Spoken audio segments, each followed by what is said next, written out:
Langit Jawa Timur berwarna tembaga sore itu. Angin laut membawa kabar jauh, dari utara, dari negeri salju dan padang rumput luas.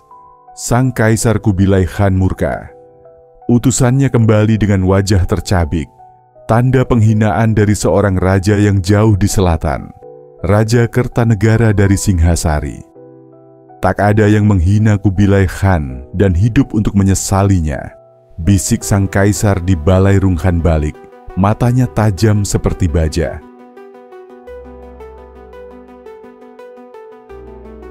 Di Jawa, istana Singhasari gemerlap oleh lampu minyak dan upacara.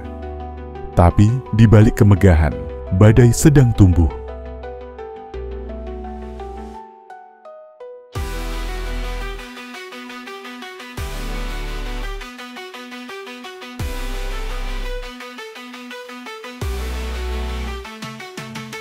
Jaya Katuang, penguasa Kediri yang masih punya darah raja lama, menyimpan dendam.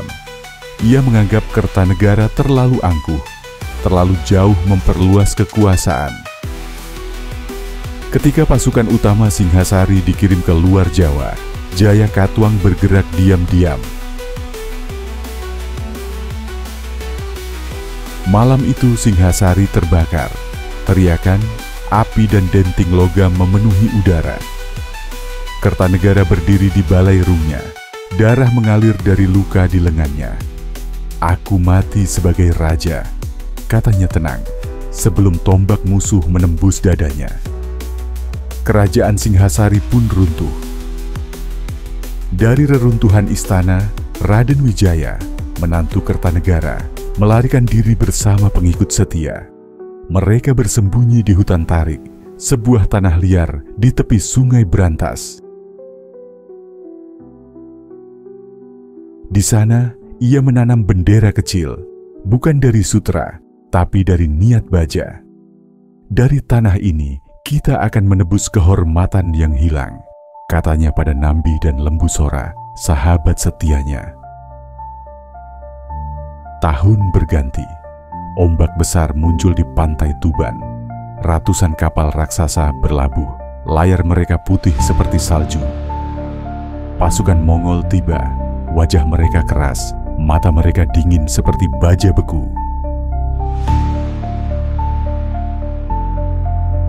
Panglima Shibi, Ikemese, dan Gaoxing memimpin 20.000 prajurit. Mereka datang untuk membalas penghinaan terhadap Kaisar Yuan. Tapi orang yang menghina itu, Kertanegara, sudah tiada. Raden Wijaya datang menemui mereka dengan pakaian sederhana, menunduk hormat. "Tuan-tuan dari utara, musuh kalian telah membunuh tuanku juga. Izinkan aku membantu kalian menghukum pengkhianat itu." Para panglima Mongol saling pandang. Kecurigaan ada, tapi tawaran itu terlalu menguntungkan. Hujan pertama musim itu turun ketika pasukan gabungan Mongol dan prajurit Jawa berangkat menuju Kediri. Sungai-sungai meluap, panah-panah terbang, gendang perang berdentum.